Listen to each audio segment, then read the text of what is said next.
Hi everybody, my name's Rebecca and welcome back to my bookish travels.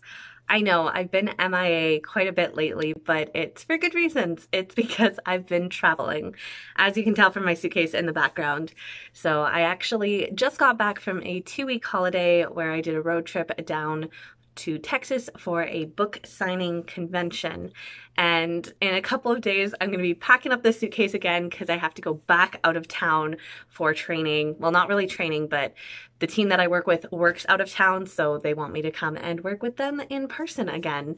So aside from that, I know it has been a while since I filmed a video, so I'm kind of behind on content, guys, and I'm really excited to share with you the convention I went to, but I thought I should first close out April and share all the things with you guys, and I know it's late, but better late than never, as the saying goes.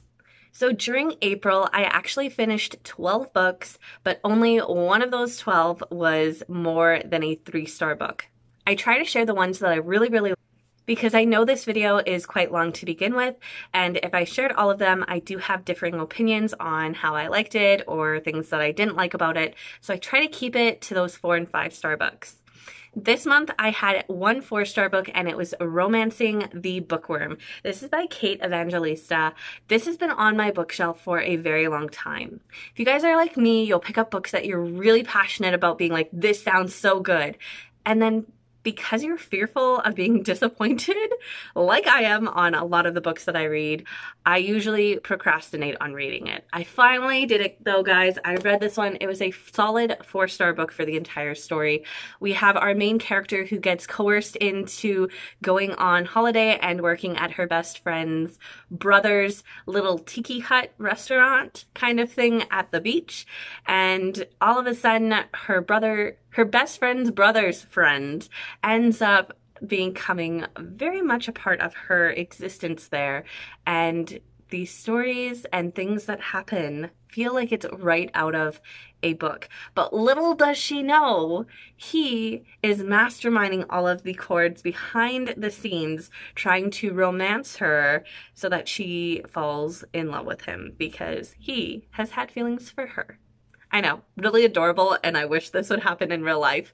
This was a solid 4 though for me because there is one thing that happens that I just feel like it's not resolved, and it just, yeah, it took that 1 star away for me. The author did mention though that she was up to the idea of writing a kind of sequel or companion novel dealing with some other characters in the story, and I kind of hope she does because I really enjoyed it. I would really like to see these characters kind of continue on in the story and kind of see more of what happens after this one finishes. So the next section that I want to discuss is podcasts. There's 2 new ones that I started listening to during the month, and the one that I've listened to a little bit more is called Snapped. My mom and I have been listening to this one together. It is surrounding women who kill or murder. I forget the subheader for this one, but we've been listening to it, and I have to say, these true crimes are pretty like out there and bizarre or really terrifying. The main thing that I've come to realize though is if you're ever kidnapped by a man, there's a 50-50 chance you're gonna get out of that. But if you're kidnapped by a woman or a woman's on, like you're on her bad side, there's like 100% chance you're gonna die. She's gonna follow through on it. She's gonna kill you. Once her mind is set, you best like sign your will. You're gone. It's done. Like, I'm serious. That is how like all of these are. Listening to them, I'm like, this is petrifying. This is petrifying. I think I'd rather be partnered with a guy who may potentially kill me if that became part of a game show. But if it was part of a game show and I was partnered with another woman and she just was not liking me very much, poof, I'm gone. She'll kill me. Like, not even blink twice. She'll be like, done. Yeah. The other one that I started listening to, and I don't listen to it very often, but I do have certain days where I listen to it at the start of a shift or on my way to work or sometimes at the end of the day or on my breaks. It's called Motiversity, and it's just kind of motivational podcast episodes. There's some that are longer, some that are shorter, some that are specific to one thing over another. I think the most recent one I listened to is dealing with working out, and I found that one really actually, no pun intended, but I found that one very motivational for me. And I actually today, for the first time in years, like I was early teens the last time I did this, I got on a bike and I went for a bike ride. And I found it so refreshing. I loved it. But that was one of the most recent ones that I listened to earlier in May, and I just really enjoyed it. So again, not one that I listen to all the time, but I would recommend it if you guys are looking for something to just kind of pump you up for the day. Motiversity has a lot of different ones. They've been doing it for a couple of years now, I'd say maybe 3 or 4. And they've got a lot to choose from. So if you're either a pick and choose listener, which I am not, I am a listen to from start to finish, then they've got lots of different options. You don't have to listen to them in order, but I'm sure you'll find something that's very motivational for you in something that's going on in your life, and maybe you just need that boost. So apparently, the month of April was a really intense one for movies and TV shows. I watched a lot of movies with my mom, and I watched a lot of TV shows with my mom and my friend's mom. And honestly, guys, April was just a really good month all around. So to start off with, my mom and I rewatched Murder Mystery with Adam Sandler and Jennifer Aniston. This is still hilarious, and I just can't help but laugh watching it, because half of it you're like, there's no way this would happen, and then the other half you're like, there's no way this would happen, but that reaction is totally what would happen if this happened. So I absolutely recommend, if you guys haven't seen it and you're looking for just like a fun comedy movie that's got a little bit of mystery to it, where if you've seen the movie Clue with Tim Curry in it, it gives the same vibe as that. Honestly, if you love Clue, you probably are going to love Murder Mystery. At least I know I love both of those so much. My mom and I also rewatched The Beautician and the Beast. This is another favorite one of our movies that we love to go back and watch every now and then. It has Fran Drescher in it and Timothy Dalton. I remember when this came out, I was very young, but I loved watching it. Our favorite line in the entire thing is, "Asparagus, I love asparagus." And we just had so much fun rewatching this movie. If you guys have not seen it, I'm sure from the name you can tell it is a Beauty and the Beast retelling. Fran Drescher is a beautician. She is a beauty teacher, and she is mistaken for being a science teacher and is whisked away to go and teach this person's children. And there are so many things that happen. I love this movie. If you guys enjoyed the TV show The Nanny, you will probably die watching this. It is so good, and it's so poignant. Like, it's timeless. It doesn't matter when you watch it. It is so applicable for that time. My mom and I also ended up watching Wait With Me, and it was so good. I watched it with my mom, and I also watched it with my friend's mom, because, like, come on, you gotta share the good stuff. This movie was so good. I know that Passionflix films are kind of hit and miss. Some of their earlier stuff is a little bit cringeworthy, but they are starting to get better. Again, nowhere is perfect at the start. So Wait With Me was so good. I loved getting to see that story come to life, and I found that the actor and actress for our main characters could play off of each other so well, and they did such a phenomenal job. I loved the whole cast and crew. They just were all phenomenal with what they created. It was probably by far, this is my favorite movie that they have produced thus far. After that, I ended up rewatching Kingsman: The Secret Service.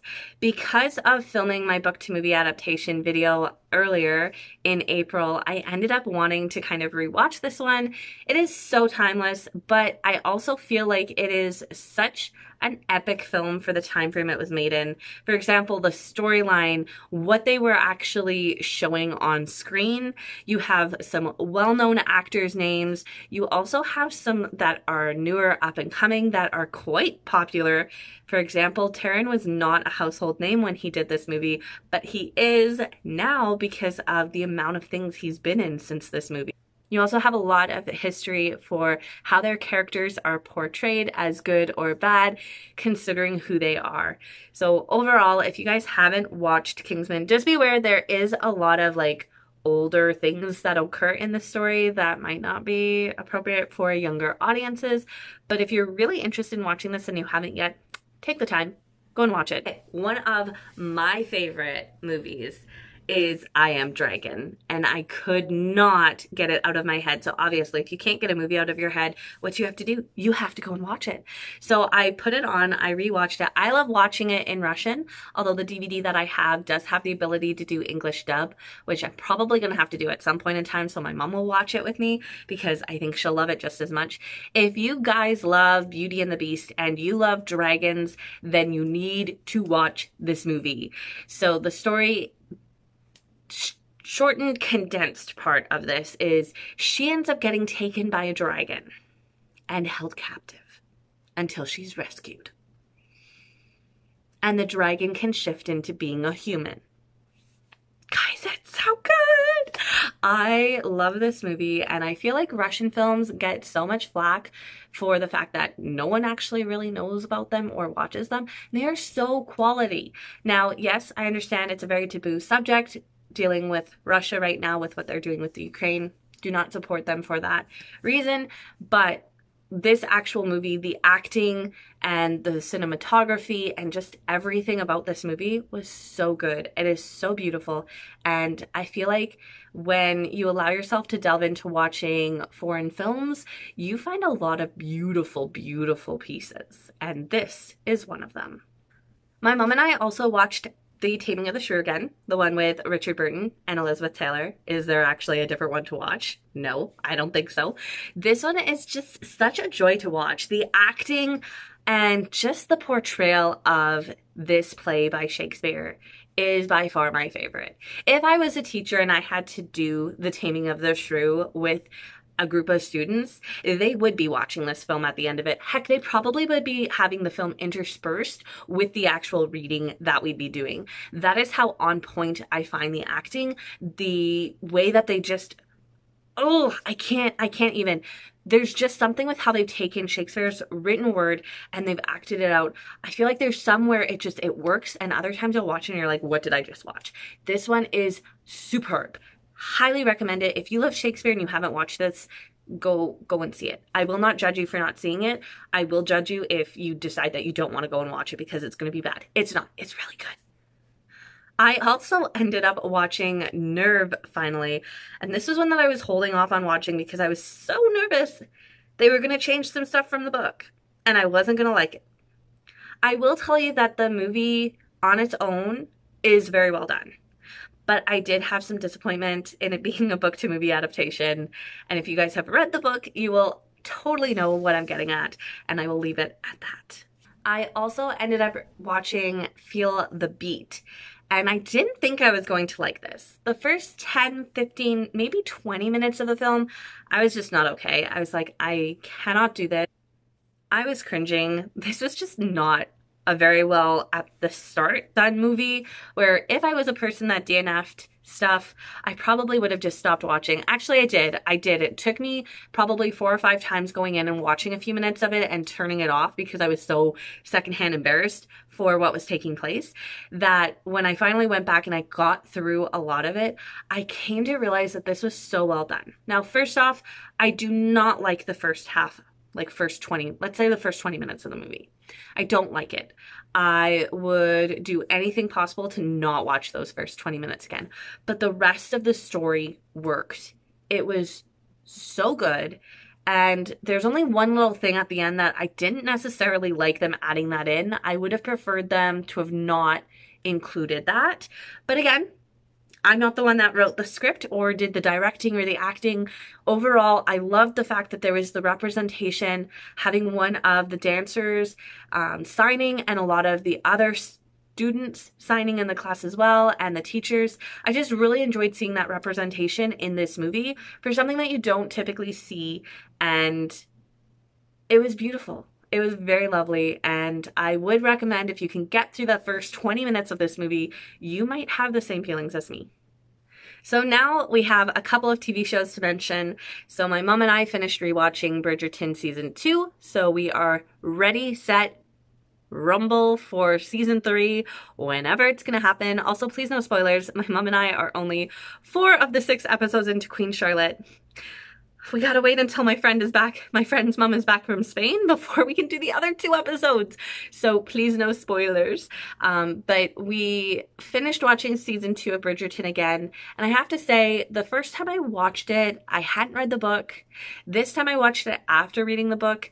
And although I like and appreciate what they have done with the TV show, I still have to say I love the book more. And also, please hurry up. I want season 3 like now. I also ended up watching The Secret Life of Amy Benson season 1 with my friend's mom. We just really enjoy watching Passion Flicks movies together, apparently. It was interesting. I feel like there's a lot of mystery that I'm really confused about because I haven't read the books, and I probably should read the books and it'll make a little bit more sense, but this one wasn't the greatest. I was expecting this to be like Driven, where I loved it and I could get past certain things that they were doing that were kind of cringeworthy. I'm having a hard time with it when it comes to Amy Benson. Reason being is I'm not feeling that connection between the 2 main leads. I'm just not. I can tell that it's just them speaking the script. It's not them actually being there in that moment. If that makes sense with what I'm saying, or if you have a different way to describe it, if you watched it, please share. I would love to kind of discuss this more because I feel like I don't know a lot of people that watch Passion Flicks. So if you guys want to, that is something I'm willing to discuss. My mom and I also got caught up on Virgin River. We watched the rest of season 3 and all of season 4, and oh my word, I need season 5.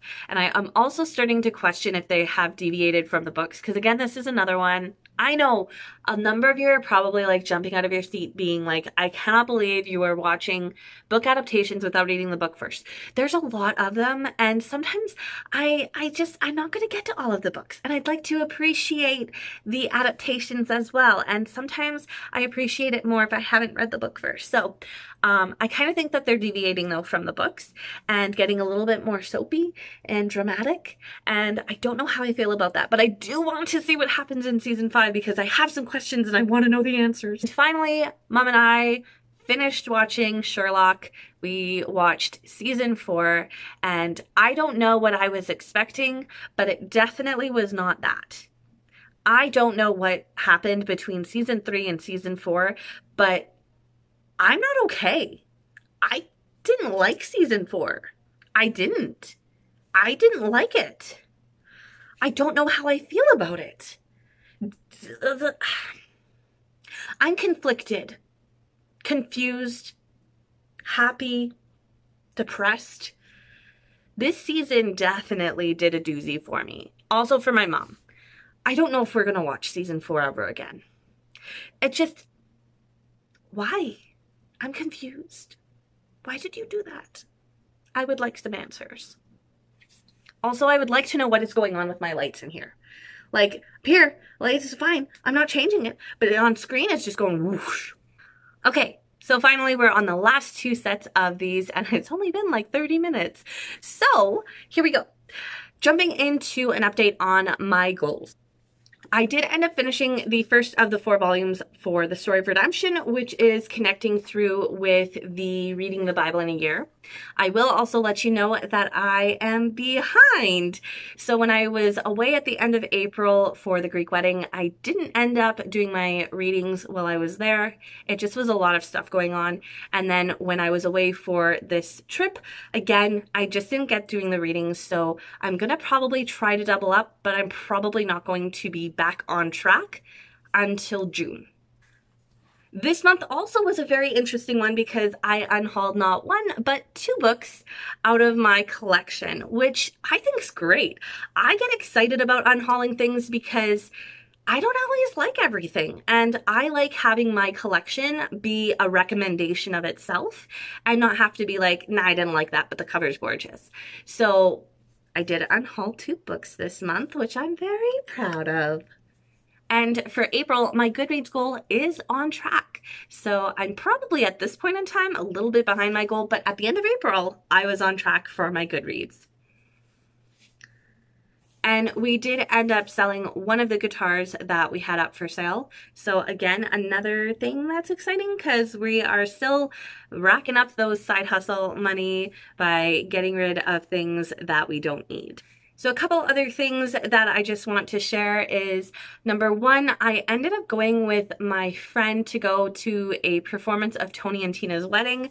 This is my first time seeing this performance and it was a blast. It was hilarious watching it, and I loved the immersive experience of being in a theater, but being a part of it as well. It was so well put together and so well done, and I had a blast going, and just having that opportunity to be a part of a fake Italian wedding where everything seemed to go wrong, but it was hilarious and I had such a blast that night. I went with my friend Keely, and I think she and I were both needing a night of laughter, and that is exactly what this gave us. I also, in April, got sick and lost my voice. Like, seriously lost my voice. Like, I had a squeaking Mickey Mouse chipmunk voice. It was bad. Very bad.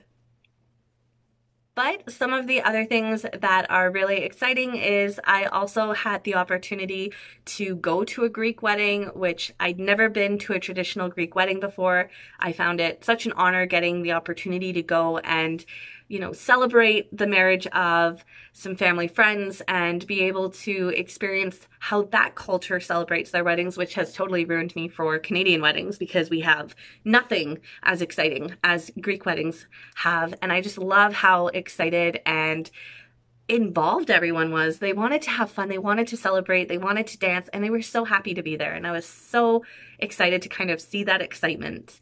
I also ended up playing 2 new games. One is called Suro, which is so much fun. I really enjoy that one. And I also learned how to play Quirkle. And this one I found to be so interesting. The first time, massively confused on it. Second time we played it though, totally got the hang of it, and I was like, I love this game and I must play again. And lastly, I don't have them here with me, but I was given my own set of dice, and they're this yellow and green marbled dice. I will try to input a photo in this video so that you guys can see it. But for me, I don't know why I always thought that dice were just either in a game or you randomly found them, and I never realized that you could buy sets of dice. But anyway, I got my own set of dice, and my mom was given a set of dice by one of our friends who wanted to kind of do that since they know that we really like playing games. And I'm in love with my dice. I love them so much. I will share them slightly, but not so much. If one of them goes missing, I'm gonna cry because I love them so much. So for now, this is the end of my April wrap up. I do have written down a list of videos that I want to make, so you may start seeing some random videos pop up here or there, or you might just see them spread out over the course of the next few weeks. But I am so glad you took the time to watch this video, and if you guys want to chat more, the comment section is down below, and I will see you next time. Until then, stay safe, stay well, and I'll see you then. Bye!